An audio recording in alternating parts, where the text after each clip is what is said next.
वही कहानी सीक्रेट अमीरजादा। दादा आनंद गिल जब सभी को इनवाइट कर देते हैं तो पूरी फैमिली उनके पुराने घर पर इकट्ठे होते हैं। सभी लोग बड़े हर्षोल्लास के साथ खुशी मनाते हैं और उस पार्टी में शिकरत लाते हैं। बड़ी बड़ी हस्तियां उस पार्टी में शामिल होती हैं।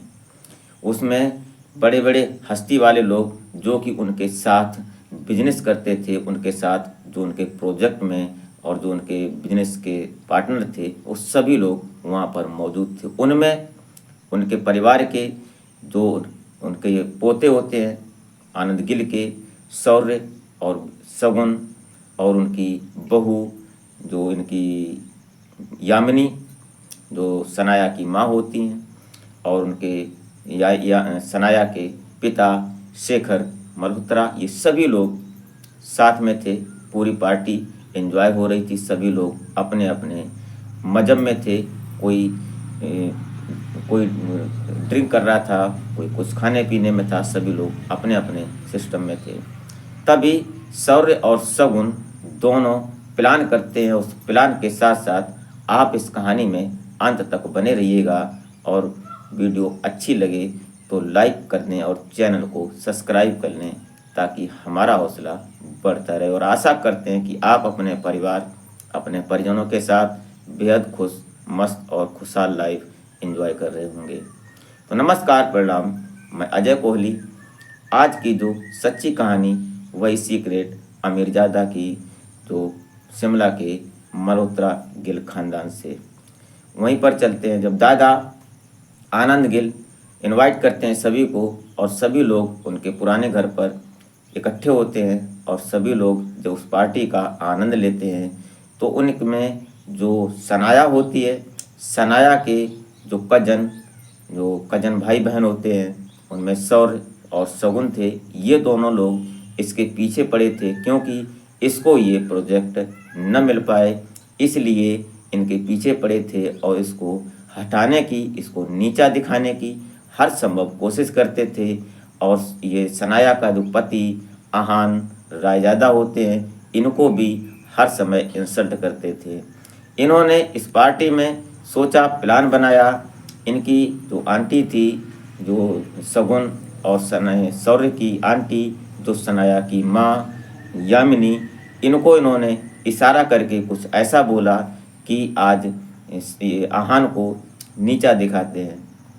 इन लोगों ने प्लान करके, जो शौर्य होता है, शौर्य शराब लेकर आता है, उसमें कुछ नशीला पदार्थ और मिलाता है और लेकर एक पैग, और दोनों लोग, ये सगुन भी एक पैग बनाकर लाती है, और दोनों लोग पहले तो उसकी इंसल्ट करते हैं कि एक जो घर जमाई बनकर रहने वाले जो दामाद की आज इतना महंगा सूट पहन कर आया है, ऐसे करके उस पार्टी में उसकी इंसल्ट करते हैं। और इंसल्ट के साथ साथ जब उसको वो ज़बरदस्ती उसके मुंह से वो प्याला लगा देते हैं, और जब उसको ड्रिंक करवा देते हैं, तो धीरे धीरे जब उसको सुरूर चढ़ता है और नशा जब हो जाता है, तब ये लोग उसकी इंसल्ट करते हैं, बेइज्जती करते हैं। शौर्य सभी लोगों के सामने उसको बोलता है कि ये टुकड़ों पर पलने वाला दामाद, घर जमाई, यहाँ देखो कितनी महंगे सूट में आज, जो कि सनाया के जूती के बराबर हैसियत नहीं रखता है, ऐसी बातें करके उसकी इंसल्ट करने लगते हैं। और जब इंसल्ट करते हैं तो सनाया भी कहीं ना कहीं ये देख रही होती है, लेकिन अभी यहाँ पर जो आहान होता है, आहान ने बोलना शुरू नहीं किया था। तब तक उसको नशे का सुरूर चढ़ जाता है और वो वहाँ पर बोलना शुरू करता है। और जब बोलता है तो सबकी हैसियत और सबकी औकात बराबर कर देता है।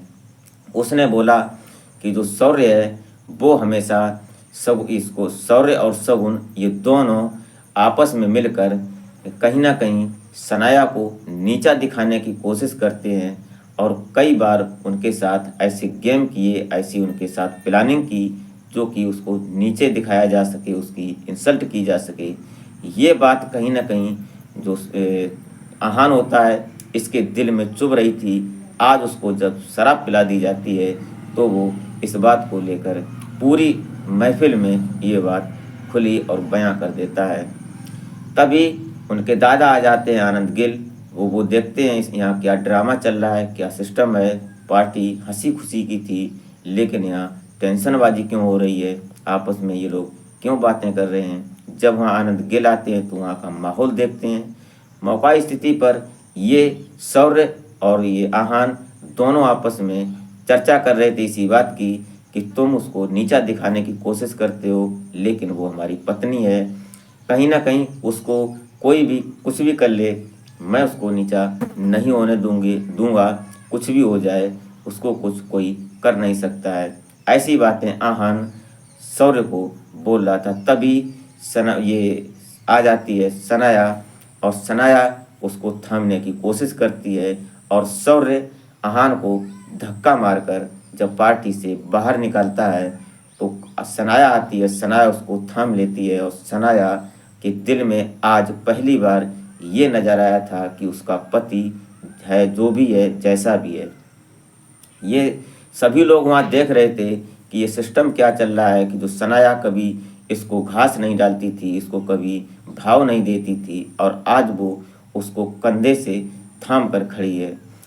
सनाया ने वहाँ सभी लोगों के सामने और अपने दादाजी को भी, सभी को बोला कि जैसा भी है मेरा पति है, लेकिन आइंदा अगर इनके साथ बदतमीजी करने की कोशिश की तो ये समझ लेना कि हमारे पति हैं, इससे पहले कुछ और हो।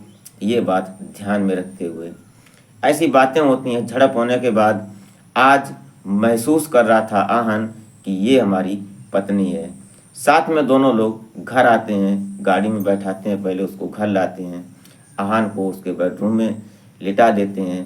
जब वो सो जाता है तो आज महसूस कर रही थी सनाया कि ये हमारा पति है। धीरे धीरे सुबह जब होती है तो सुबह आहान ये सोचता है कि हमने गलती की है, इसलिए उसने एक कागज़ पर लिखकर ड्राइंग की, और ड्राइंग करने के साथ उसके पर्स में रख देता है। उस पर लिखा हुआ था स्माइल करके, सॉरी लिखा था, ताकि वो जब देखे तो इस बात को महसूस कर सके कि हमसे गलती हुई और हम माफ़ी चाहते हैं। उसके बाद ये दोनों अपने जो नाश्ता पानी होता है वो सब होने के बाद, लेकिन आज सनाया कहीं ना कहीं बेहद खुश थी। उसको पति का एहसास हो रहा था कि हमारा पति हमारे साथ है, और इधर जो आहान होता है ये भी ये सोच रहा था कि हमारी पत्नी है, ये हमें साथ लेकर आई, घर आई। उसके बाद दोनों ऑफिस निकलते हैं, और ऑफिस जाने के लिए जब गाड़ी में बैठने की ये निकलती है सनाया, तो पता चलता है कि ये भी उसके साथ जा रहा था आहान, लेकिन वो अपनी बाइक से जाता था और ये अपनी 4 व्हीलर गाड़ी से जाती थी। आज सनाया ने पहली बार आहान को बोला कि ऐसा करते हैं कि गाड़ी छोड़ो, ट्रैफिक में सुविधा रहेगी, और तुम्हारे साथ बाइक पर ही चलते हैं। इतना सुनने की देरी थी कि आहान के अंदर इतना प्यार उमड़ा, वो खुशी से झूम गया, और उसने तुरंत बाइक की पीछे की सीट साफ की अपने हाथों से और इशारा किया कि आ जाओ और चलते हैं साथ। आज पहली बार महसूस कर रहा था कि मैं अपनी पत्नी को साथ लेकर जा रहा हूँ। आहान ने इस बात को महसूस किया, और दोनों जब ऑफिस पहुँचे तभी अचानक एक फ़ोन आता है, और फ़ोन में ये पता चलता है कि जो सनाया होती है, सनाया के पिता शेखर सिंह का एक्सीडेंट हो जाता है, और एक्सीडेंट इतना भयानक था कि उनकी मानसिक स्थिति, शारीरिक स्थिति बिल्कुल शुद्ध हो जाती है, स्वप्न हो जाती है। ये सुनकर कहीं ना कहीं सनाया परेशान हो जाती है, और वो दोनों तुरंत फिर वहाँ से बाइक से निकलते हैं, और सीधा हॉस्पिटल जब पहुँचते हो, वहाँ जाकर जब डॉक्टरों से बात करते हैं तो सनाया के सामने ऐसी स्थिति आती है कि उनके पिता की स्थिति ज़्यादा गंभीर थी। लेकिन तभी सनाया को देर हो जाती है, रात हो जाती है, शाम होने के बाद पूरा दिन वहाँ गुजर जाता है। शाम होती है तो शाम को जब ये आहान बोलता है कि ऐसा करो कि यह मैं संभाल रहा हूँ, लेकिन सनाया को जो शक था कि ये हमारे पिता हैं, लेकिन उससे ज़्यादा प्यार सनाया को, वो सनाया के पिता शेखर को आहान करता था, क्योंकि आहान की शादी उनके पिता शेखर ने ही सनाया से करवाई थी। क्योंकि शेखर को पता है कि ये जो आहान रायजादा है, और रायजादा खानदान का इकलौता वारिस है, और ये जो इनके पिता हैं, आनंद क्या नाम, इनके पिता जो आहान के पिता, वो एक इतने बड़े बिजनेसमैन हैं कि वो शेयर मार्केट को भी इधर से उधर कर सकते हैं। ये बात सिर्फ शेखर सिंह को पता थी, अभी इधर जो सनाया है इसको पता नहीं थी। अब ये बात, इनका एक्सीडेंट कैसे हो जाता है, इस एक्सीडेंट में तभी एक सामने आता है व्यक्ति जो कि इनके पिता आदित्य रायजादा का, आहान के पिता रायजादा होते हैं, आदित्य रायजादा, इनका जो नौकर होता है विक्रम, ये वहाँ पर जब सामने आता है और वो कुछ ऐसी रहस्यमयी बातें बताता है। क्योंकि जब जो शेखर का एक्सीडेंट हुआ, उनकी स्थिति गंभीर थी, इसलिए वहाँ पर जब डॉक्टर ने बोला कि कुछ पैसे और जो डॉक्यूमेंट्स साइन करने थे उनको साइन करना था और 15 लाख रुपए की रकम काउंटर पर जमा करनी थी, तभी वहाँ सामने आता है विक्रम जो कि आदित्य रायजादा का नौकर होता है और जो आहान रायजादा होते हैं इनका भी पीछे से पहले नौकर था। तो इस कहानी में आप अंत तक बने रहिएगा और कहानी नेक्स्ट भाग में फिर सुनते हैं। और वीडियो जरा सी भी अच्छी लगी हो तो एक लाइक और कमेंट अवश्य करते हैं। तो मिलते हैं फिर नेक्स्ट वीडियो में, तब तक के लिए जय हिंद।